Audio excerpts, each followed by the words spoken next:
The CBS Radio Mystery Theater presents... Come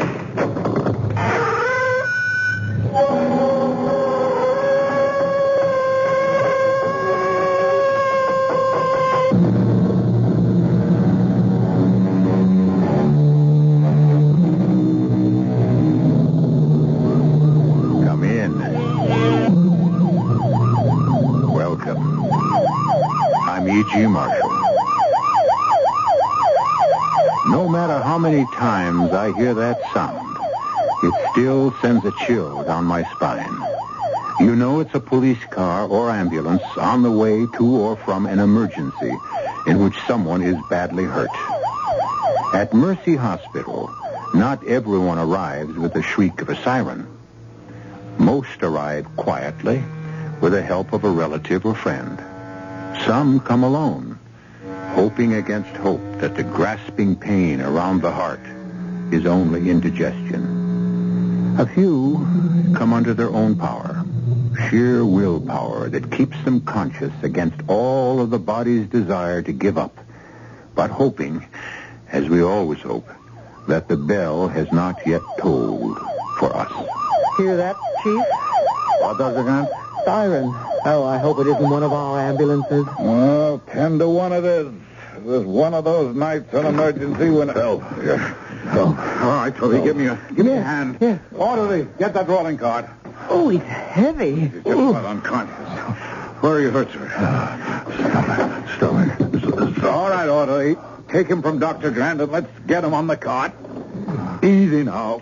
On his back. Gently. Oh. What is it, Dr. Peterson? Appendix? You won't ask me that now. I've opened his jacket. Look at that blood on his shirt. What is it, then? Get me some swabs. This man's been shot.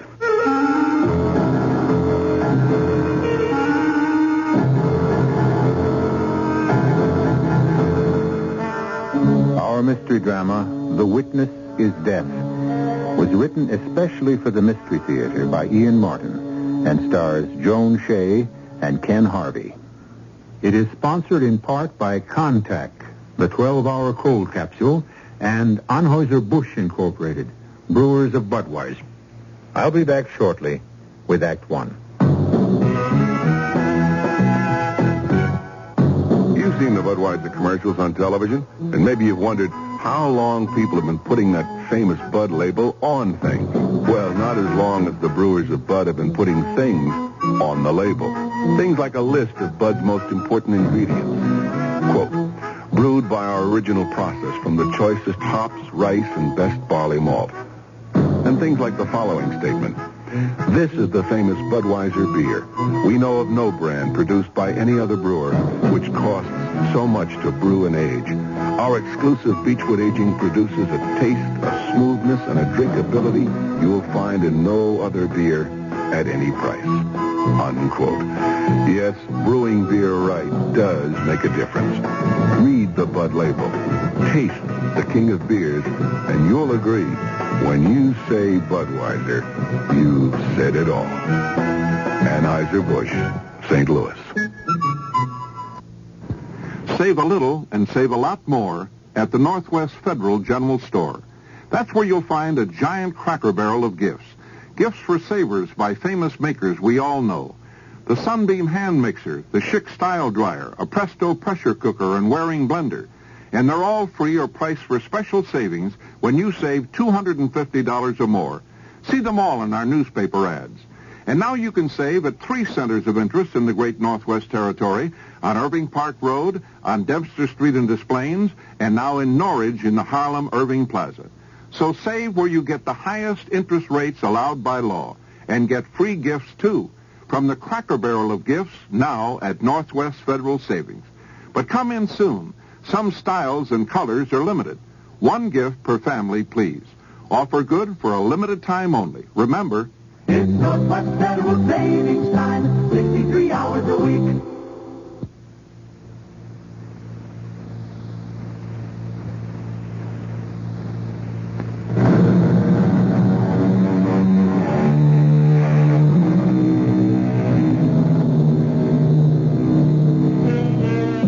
A man has been shot. How? Who is he? By whom was he shot? A jealous husband? A jealous wife? In anger or cold-bloodedly? Sheer accident or with malice aforethought? All these questions must wait as Dr. Brian Peterson works quickly and deftly, knowing this man is on the borderline between life and death, and trying to find out who he is. Can you give us your name, sir? I don't know. You don't know your name? No. Who shot? Rip open the rest of his shirt and get your stethoscope on his heart. Yes. We see how he's doing. Will do. Sir, can you hear me? No.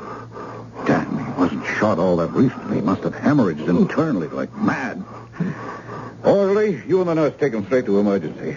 Alert Dr. Aiello. We're going to need anesthesia. He doesn't look like the kind of man to get mixed up in a shooting. Looks can be deceiving, as you'll find out. MS intern. Is he going to die? Not as long as he's breathing. Nurse, get me some gloves. I want a good look at that bullet wound. Swab out the area again, Doctor. See the wound? Yes. It's small. Definitely point of entry. Just one shot. That's all I see. All right, thank you, Miss. Oh, get me a probe and some retractors. Thank you. Now, let's have a better look. It was no toy bullet. Heavy .38 could be a police special. And the bullet's still inside. All right, get us an emergency OR, Doctor. We're going to have to go in. Doctor, should you risk operating without a release? I mean, who knows who this man is? Oh, we have information. We know he's white, male, and from his hands, I'd say some kind of workman. The police will have to take it from there. Murder. Someone tried murder. All right, sir. We are doctors. You're in a hospital, and you're safe now. What's your name? Name. No. I don't remember nothing except tried murder. Okay, Tovey. Go call the police. Then come up to OR. You can scrub and assist me on this one.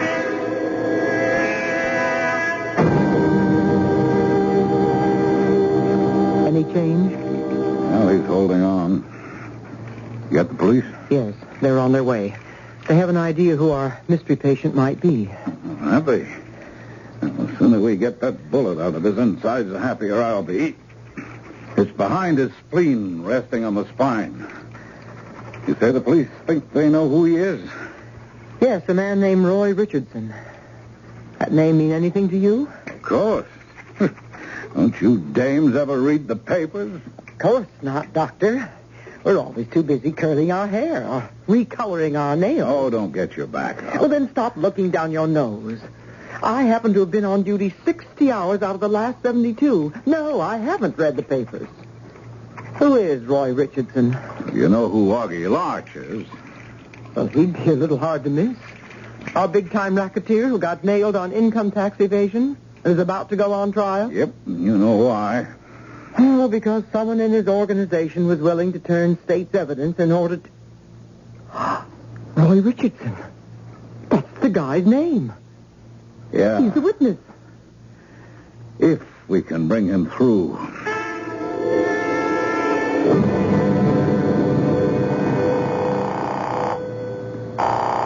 Yeah? Augie? Who's this? Johnny A. Johnny Angel. Where are you? The hospital. You know that. You dropped me after we fought. Okay. I just had to be sure. Your phone safe? Yeah. It's a public phone right here. When you hold a big yap, just give me the number. I'll call you back on a safe phone.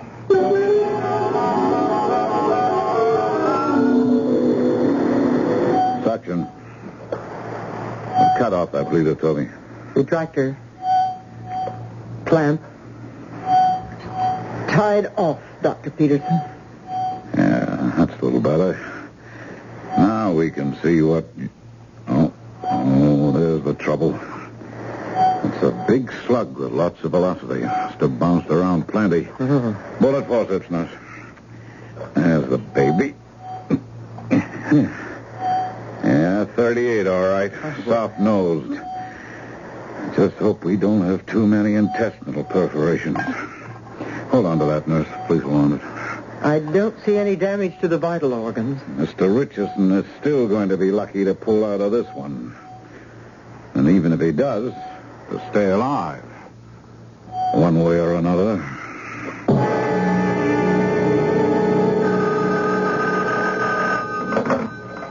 Mercy Hospital? It's okay, Augie. It's me. It's Johnny A. Okay. What's the scoop? They're operating on him now. Yeah, did he talk? I don't think so. He barely made it in the door. I saw the lock but couldn't get to him in time. Is he gonna make it? I got no way of knowing. You better make sure he don't. Augie, what can I do here in the hospital? You better figure that luck never comes true. He can nail me, and I don't intend to be nailed. But if I should be, you better know you're deep-sixed. But Augie... Don't talk. Move. I'm going to give you a safe number you can contact me through. And if you need Gus, I'll send them to you. If that fink's mouth has got to be shut, let Gus handle it. That dummy is expendable. Only you back him up and make sure.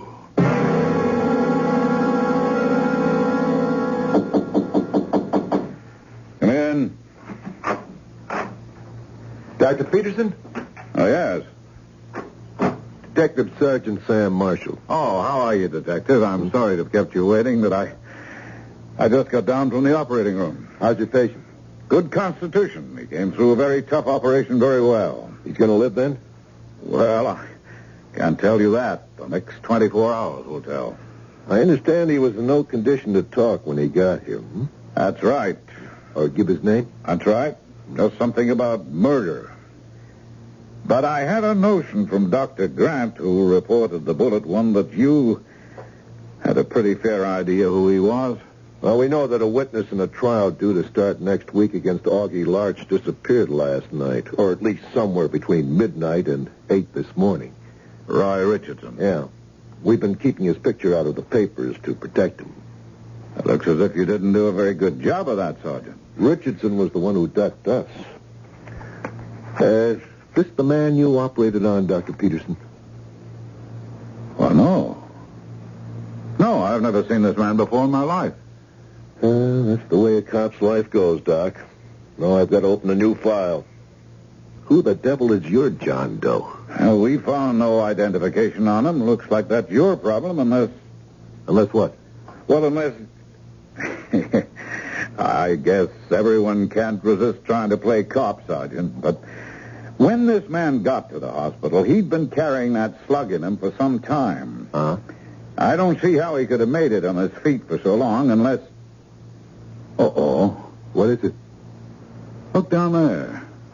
There's a parking lot for the hospital. Huh? See that car down there? Uh-huh. Next to my red convertible? Is that yours? No. I hope I can do a better job of parking than that. Anyway, isn't that space reserved for doctors? Yes, but it's also right near the emergency entrance. Come on, Sergeant. Maybe we can find out the easy way who Mr. Roy Richardson isn't and just how he's mixed up in this.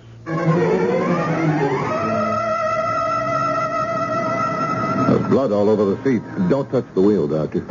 You find anything? Registration for the car. Joseph C. Wilson, 1440 Floraville Avenue. Height 5'11", 1/2. Weight 170. Eyes blue-gray. Hair light brown. Age 36. Sound familiar? Yes, that could be the man I operated on. Description fits. Apex Insurance. In case of accident, notify Mrs. Joseph Wilson. Let's go do that little thing, Doctor. You know this Wilson? I mean, was he another witness? Never heard of him. But I'd give a lot for a few words with him. Richardson is still missing, and my hunch is any deal he thought he could make with Augie Larch was one way. The odds are that Richardson is already at the bottom of some convenient lake. The big question is, did they intend to dump Mr. Wilson there, too? Or was he one of them and something went wrong? Either way, you've got to help me get something out of the guy. We had Augie Larch just where we wanted him. And I don't want to see him get off the hook.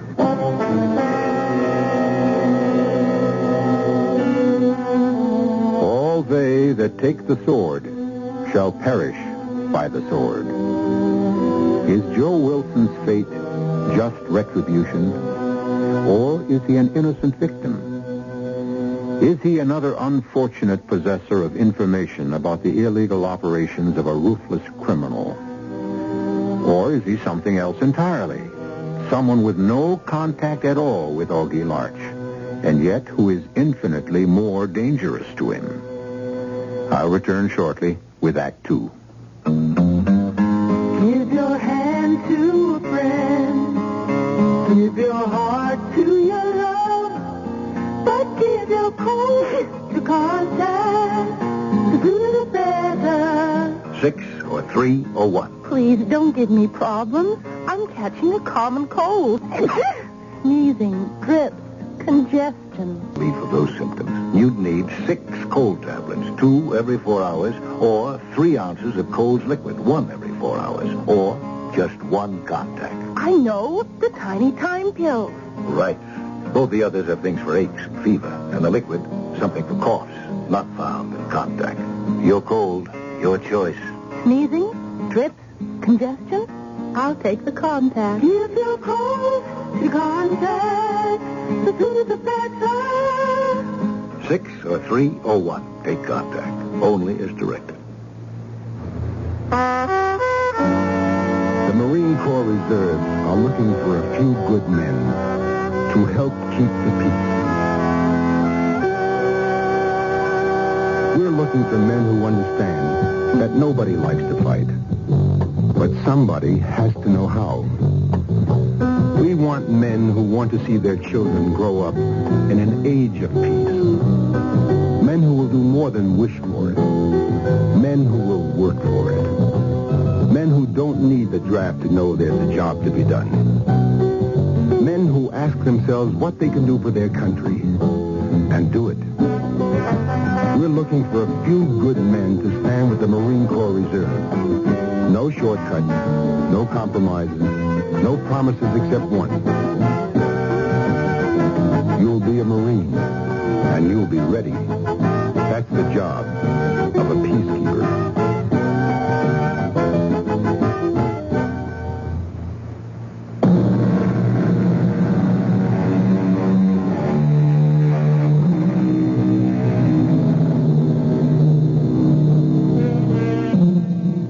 At the hospital, in the intensive care unit, lies the man for whom we seem to have found a name.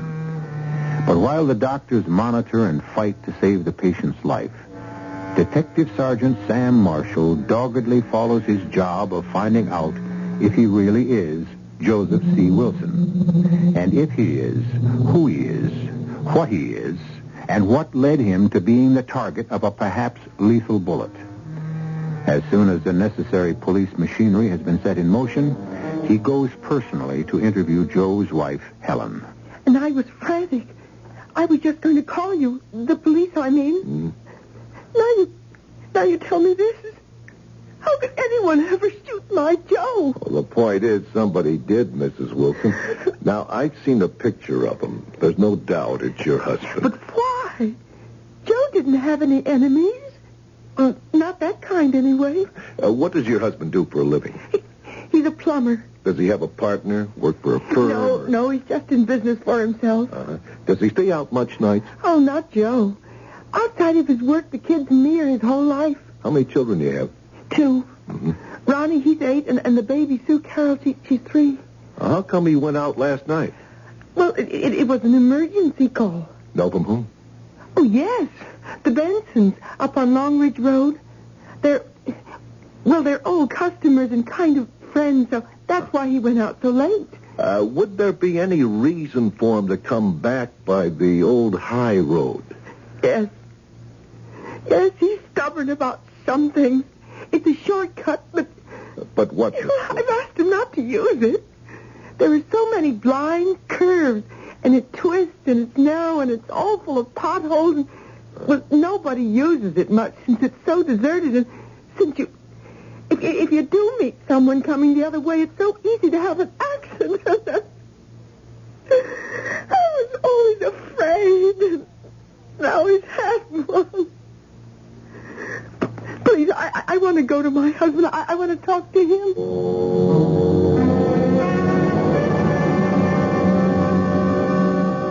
Morning, Mr. Wilson. I'm Dr. Peterson.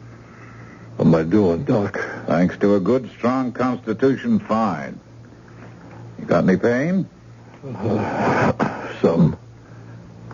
Helen. Does Helen know about me? Yes. What happened? Oh, just that you were shot. That's all any of us knows yet. There is a detective of police down in my office who would like to... No. I want to see my wife first. Yes, she's right outside. Nurse, you can get Mrs. Wilson and bring her in. Doc. Yes? Could I see her alone for a minute? Well, if you promise not to overexcite yourself. I don't want to scare you, but you're a long way from being out of the woods yet. I promise. Joe, darling. Helen, baby. You all right, honey? Oh, me. I can eat anything, even a lead slug. Well, I'll give you two a moment alone. Come on, nurse. Joe, what happened? They gone. They just stepped outside the door. What are you mixed up in? I'm not mixed up in anything. Why are you so You scared? got shot, didn't you? I want to know why. I can tell you, but I'm not so sure about... Oh, why did I take that shortcut after all the times you asked me not to? Helen, I think I saw a guy murdered. And I don't want to start throwing any weight around, Doctor, but if there's any possibility your patient in there may die, I need a statement and some information from him. I don't know if I can permit that, Sergeant. His wife was allowed to see him this morning. Only for a little while, and only if she didn't allow him to get overexcited. I promised to take it easy. It's just... Well, Roy Richardson is still missing. Without him, we have no case against Augie Larch. Very well, then. For a few minutes. And I'm going to be in there to make sure you don't upset him. Be my guest. Why should I upset him if he's got nothing to hide?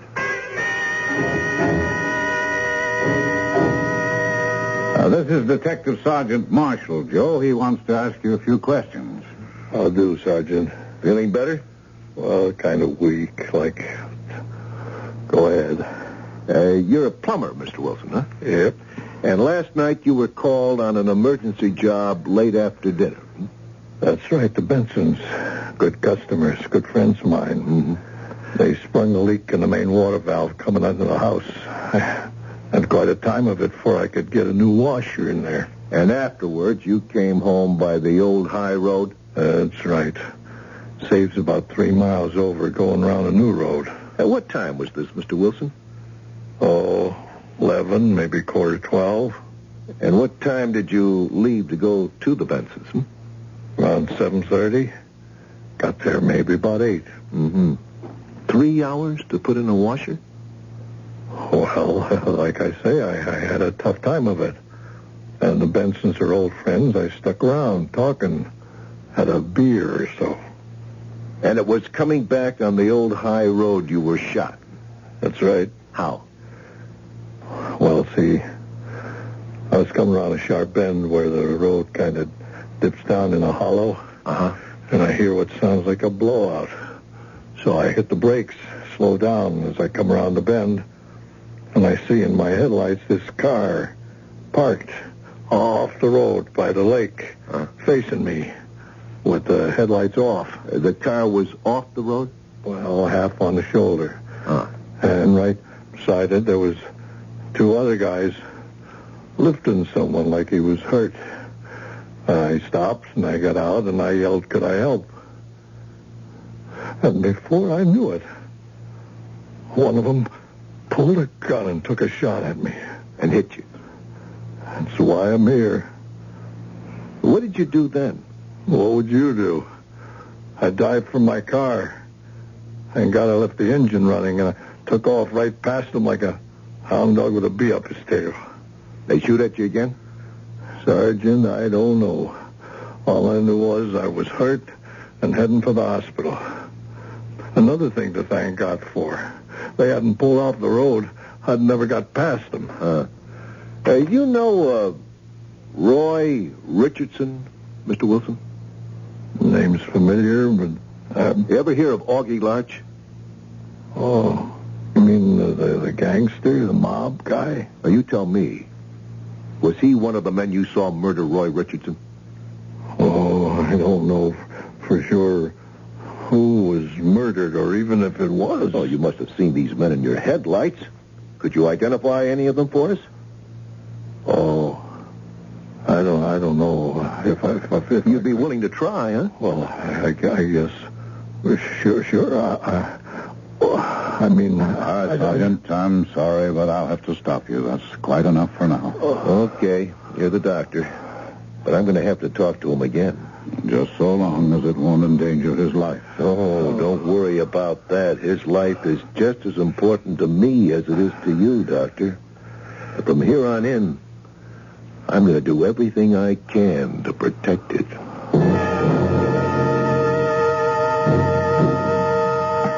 I haven't told the kids about you yet, Joe. Because all day I've been doing a lot of thinking. What kind of thinking, Helen? You got yourself mixed up with some real bad, no-good trash. Don't you think I know that, Helen? They left me with a big enough message to remind me. There are messages from the other side, too. You know, there's a policeman on guard outside your door. Why? Joe, darling, those men, or the one who shot you and the other one. Could you recognize them if you saw them again? I'm still mixed up. Like sometimes I tell myself, I'm not 100% sure I could. And then I shut my eyes. And I know I could pick them out in a jam-packed ballpark. But if I really had to tell the truth, I think maybe the reason is I'm just plain scared. Oh, Joe, darling, don't you see that's just the way I feel? I don't want you to identify those men, even if you could. They've done enough to you already. I don't want you to take any chances they'll do any more. Still, Helen, I gotta do what's right. Why?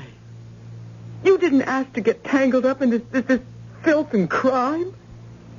You want all of us to creep around scared to death from here on in if you identify these men? Ronnie? Sue Carroll? Me? But look at what happened to you already. But, Helen, it's like I'm a citizen. If I've got rights, I got duties, too. Joe, promise me you'll stay out of it. That's the only way all of us can be sure we'll be safe. Especially you.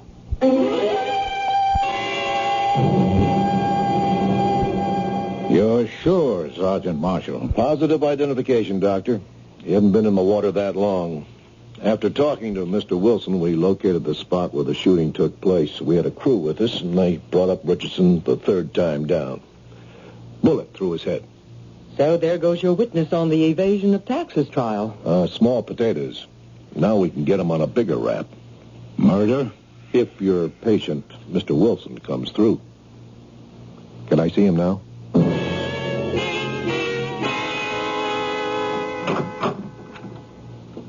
I'm sorry to have to break in on your visit, Mrs. Wilson, but Sergeant Grant has to talk to your husband. More questions, and not so much this time. I had a copy of the transcript you made to me this morning typed up. I'd like to get it signed. I'm not going to look at your pictures. Why not? For the same reason, I won't sign this statement. I can't identify the men. You indicated you might. Well, I'm not sure anymore. He'd be in terrible danger if he could. Mrs. Wilson, every precaution is being taken for your husband's safety. You saw the police guard outside the door. What about my wife and children? I'm trying to cover your house, too. With killers like these, that's no protection. What else can I do? Could I come up with an idea? And welcome. Well, it's the neat old adage which solves all problems. Dead men tell no tales. I don't understand. Well, look, suppose everyone thought your husband had died from the bullet in him. What would those gunsels have to worry about then? You release that story to the press, I'll substantiate it. A big little white lie, Doctor? Would you be willing to look at the pictures then, Mr. Wilson? And make an identification, if you find one? Or two? Helen? Oh, Joe, I don't know what to say. If everyone is willing to put themselves out like that, how can we let them down?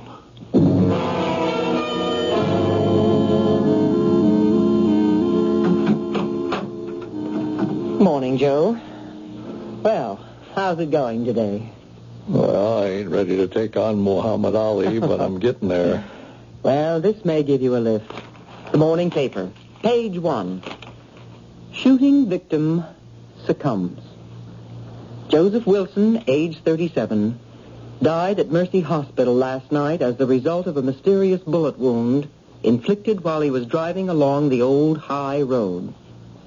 Wilson, a plumber by trade, leaves a wife, Helen, and 2 children, ages 8 and 3. Let me see that. Well, you have the right. Not many men get to see their own obituaries. Sure gives a man a funny feeling. I'll bet. The victim's will said he will be buried in Clendon Cemetery.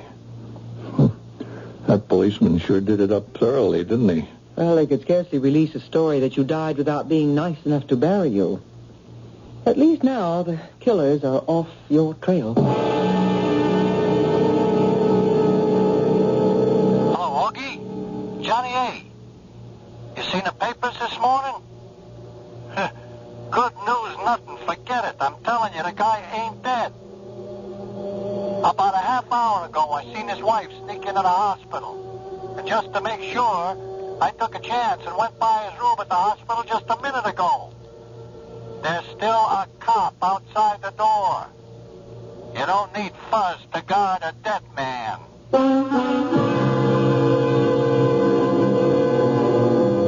So, it appears that our innocent bystander is still in jeopardy. Has a brilliantly performed operation saved his life, only to have it threatened once again? I'll return shortly with the answer to that, and Act 3. Inside you're free. Inside you're free after all. You hear freedom spirit like a wild bird call. Inside you're free. Inside you're free after all. Living free. Living free. You feel like breaking loose, and so off you go in a Skyhawk. Buick's sleek, low-slung 2+2 road machine. Its streamlined nose thrust rakishly ahead. Its spirited V6 engine supplying the motion. All of a sudden, living free becomes second nature. Skyhawk. Catch one at your Buick dealer now. Inside you're free. Inside you're free after all. Living free. Living free. Living free. Hi, Mal Belair's here with an interesting fact about water, brought to you by your local Culligan man. Did you know that in the United States, there's almost 20 times as much water in the ground as there is water on the surface? For example, Florida alone has more underground water than all the water in the Great Lakes combined. And speaking of the Great Lakes, there's a popular misconception that Lake Michigan water is soft. However, according to a government study, to be classified as soft, water must contain less than 3.5 grains of hardness per gallon. And Lake Michigan water contains about 8 grains of hardness per gallon. So, call your local Culligan man. Ask him to show you the difference that hardness makes. Whether you have Lake Michigan water or other than Lake Michigan water, you'll be astounded. There's no cost or obligation, so call your Culligan man today. You'll find him underwater in the Yellow Pages. This is WBBM Chicago, News Radio 78. The time is 11:06. It's 10 above at Midway. It was Robert Burns, the Scottish poet, who penned the lines, "The best laid schemes of mice and men gang aft to gley." Certainly all the plans to protect Joe Wilson by announcing his apparent death have been negated by his wife's thoughtless and untimely visit and the 5th columnist in the hospital. Unfortunately, the doctors and the police are unaware of this. Still, what can men, even as desperate as Augie Larch, do to stop Joe from identifying them now? It ain't good enough, Johnny. But Augie, what else can I do? I don't know. What a fool I was to be with you when we rubbed out Richardson. The way it was, we didn't have time to handle it any other way. All I know is this isn't just beating a little income tax evasion. My neck is on the line for the big M. So's mine, Augie. Yeah, well, that's what I'm counting on. I'm sending you Gus. Between yous, you better figure out some way to make that orbit come true. Okay, boss. But don't you give Gus a gun. I'll handle that end if we need it. Don't worry, it's muscle I'm sending you. I wouldn't trust him with a gun either.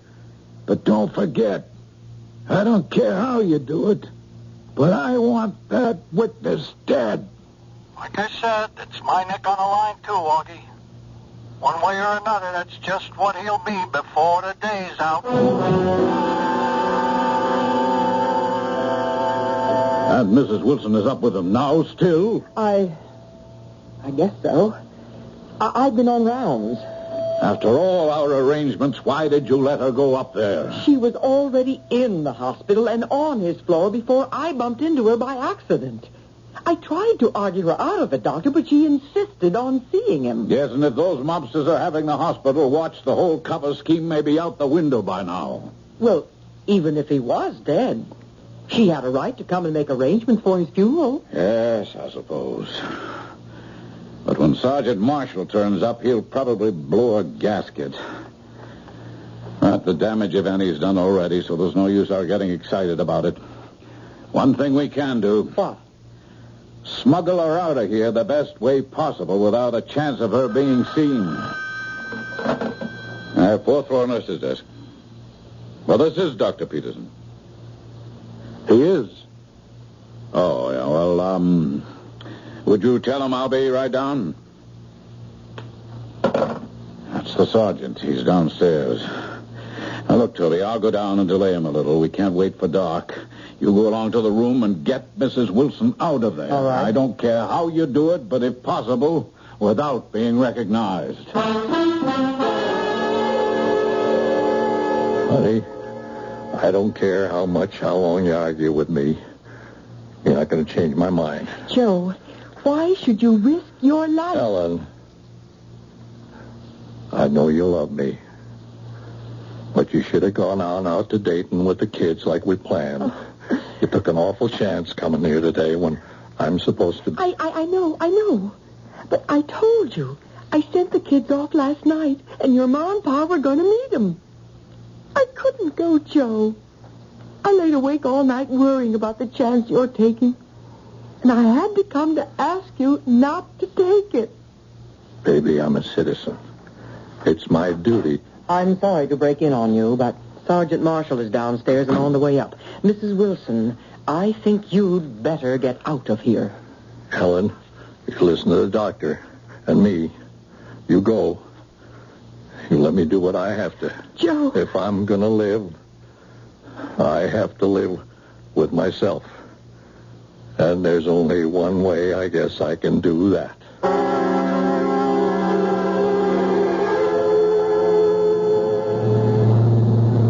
I'm not going to try to pretend I'm not sorry the wife came here, but there's no sense in worrying over spilt milk, Dr. Peterson. Sooner we get a positive identification on who murdered Roy Richardson, the sooner Joe Wilson will be out of danger. From outside threats, perhaps. The man is still fighting for his life from the damage that bullet did to him inside.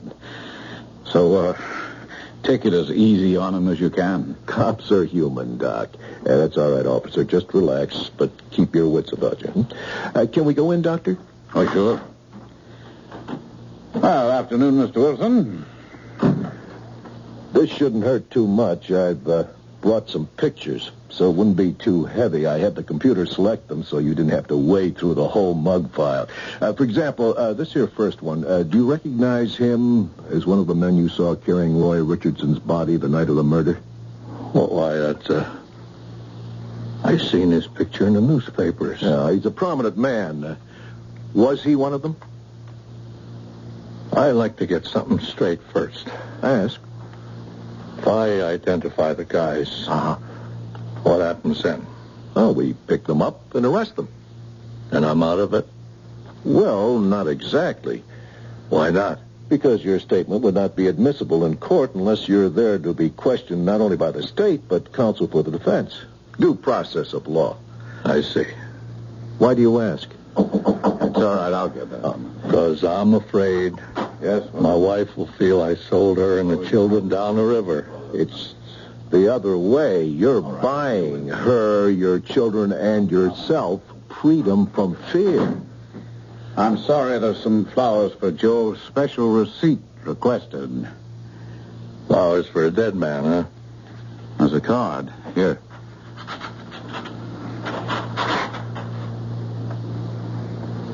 You read it, Sergeant. Joseph C. Wilson, room 412. Best wishes, Joe, from your watchful friends, both here and in Dayton. That's right. Dayton. Where I sent my kids to be safe. Oh, forget about this. Your wife shouldn't have come to see you this morning, but you'll be protected. Yeah, we're going to be protected, Sergeant Marshall. You get your little pen and pencil out. I'm going to give you my final statement. Now, wait a minute. Not even a second. You start writing. It was too dark on the old high road for me to see a thing. I don't know what happened. I couldn't identify anyone in a million years. Just count me out as a witness.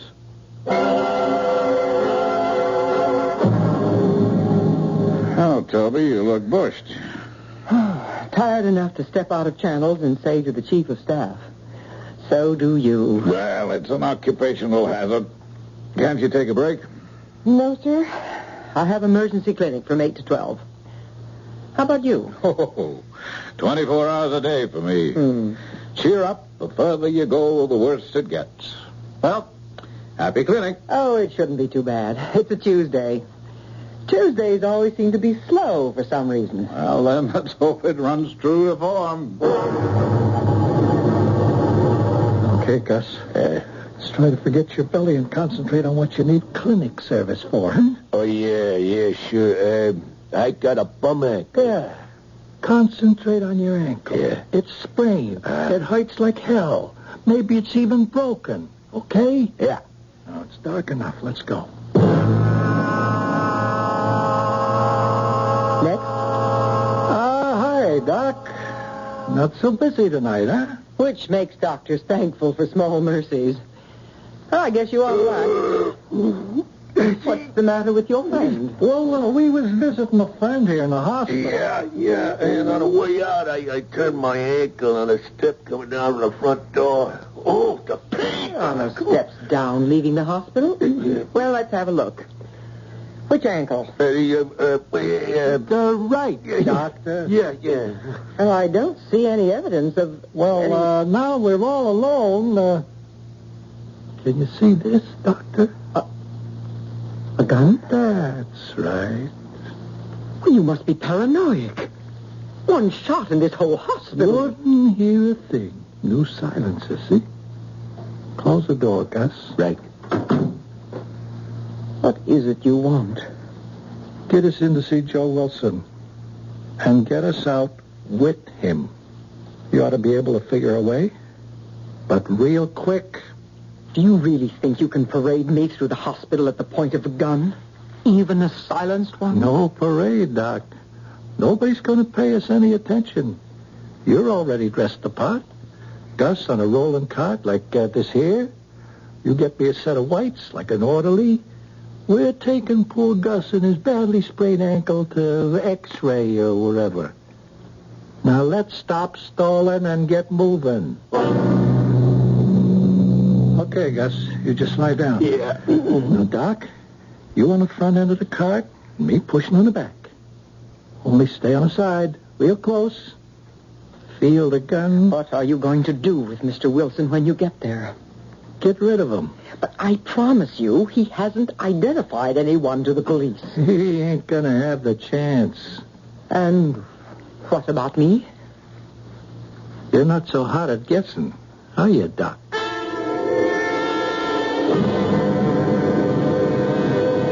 Hi, Toby. Dr. Grant. What you got there? Badly sprained ankle, Doctor. Maybe a break.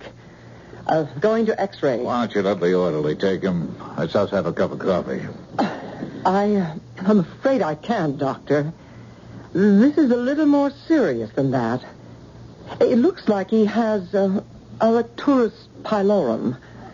And I'm afraid the constrictor pharyngus may be involved. The constrictor for... You know how dangerous that can be, Doctor. There may even be a break involved. I want to stop that if it's possible. Okay, Doctor, that's your problem. You'll be able to handle it. I'll just go hit the hay for the night. You do that, Doctor. I've got to get this man up to 4th floor X-ray for special pictures. Oh, by the way, you better take the back elevator. The front one's out of whack again. Oh, I didn't know. Oh, didn't the orderly tell you? But he's a new man, Doctor. We'll handle it. Okay, it's your problem. I'm going home and forget the hospital exists. Nice going, Miss Doc. You handle that real sensible.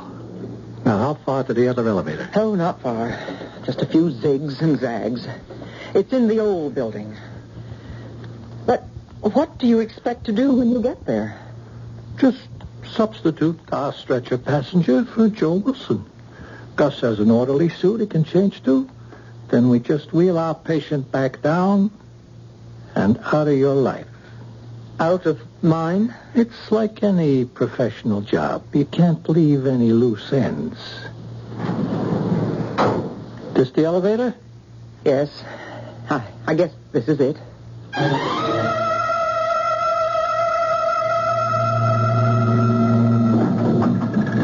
Now, look. This is the last lap. So far, everything has gone pretty smooth. Let's keep it that way. Okay, Gus, you all dressed? Yeah, these white things feel nice. Fine. Just let's concentrate on trundling this cart past that cop with the doctor's help and pick up our boy.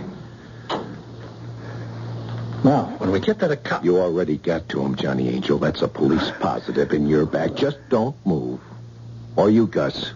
I got 3 guys covering you. Step aside, Dr. Grant. Don't try it. Oh, damn.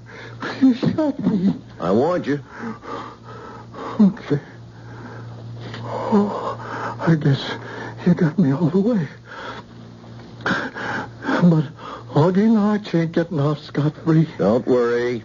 Joe Wilson will be able to identify him now. How come you nailed me? Oh, you shouldn't fool around with doctors, Johnny, eh? Male or female. You're just not smart enough. What do you mean? Well, you tell him, Doctor. Well, Gus was supposed to have a sprained ankle. When Dr. Peterson asked me what was the matter with him, remember what I told him? Some double talk. I said he had an rectus pylorem. Yeah, what's that mean? It's a very small muscle at the base of the hair follicles. You gave me the old double O. Yeah, not the ankle. A muscle at the base of each hair in your head. It's enough to make your hair stand on end. Isn't it, Johnny Angel?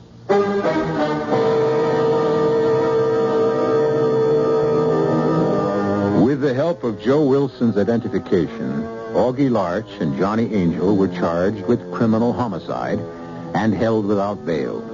Later, both were convicted and sentenced to maximum terms. Joe recovered successfully, and he and Helen subsequently had 2 more children. It's really another story with a happy ending, more or less, except for one thing. In the state where our story took place, murder in the first degree is, once again, the death penalty. I'll be back shortly. Some people think we play ping pong all day. They're wrong. The USO isn't all fun and games. Today, the USO has millions of problems like this one in Germany. My family's going crazy living in a tiny apartment. Where can we live? Today's USO has millions of problems like this one in Asia. I'm hooked on drugs. Where can I get help? Or this problem in Athens. Our marriage is breaking up. Can you help us? Today's USO has little time for ping pong. We've got serious work to do. We've got lots of new problems here and overseas. The problems are big. How big? Well, if someone asks you, who needs the USO? Tell them, we do! We do! Over 5 million American military personnel and their families need today's USO. And because we get no government funds, we need all your support. Please give to USO through the United Way or local USO campaign.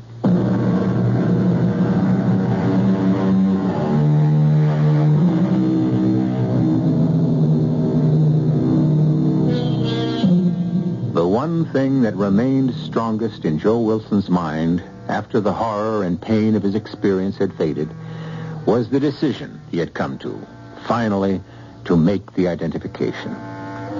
For whatever satisfaction the criminal's attempt to stop him may have given them on the way to the grave, for the rest of his life, Joe had a far better one. He could face himself every morning in the mirror and be sure, more than most of us, that he was a man, and a good one. Our cast included Joan, Shay, Ken Harvey, Sam Gray, and Ian Martin. The entire production was under the direction of Himan Brown. And now, a preview of our next tale. How did this happen? I mean, to your leg. Well, he was chopping wood. His foot slipped and the axe caught him right at the ankle. It didn't seem like such a deep cut. He's had worse.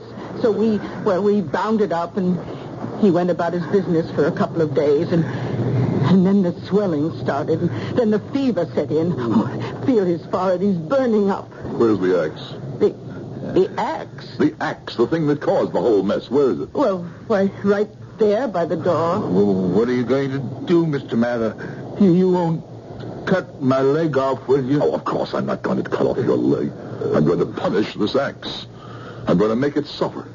I'm going to torture it. I'm going to make it endure such pain. But how? How are you going to do that, Mr. Mather? I'm going to crucify it. Radio Mystery Theater was sponsored in part by Buick Motor Division. This is E.G. Marshall inviting you to return to our Mystery Theater for another adventure in the macabre.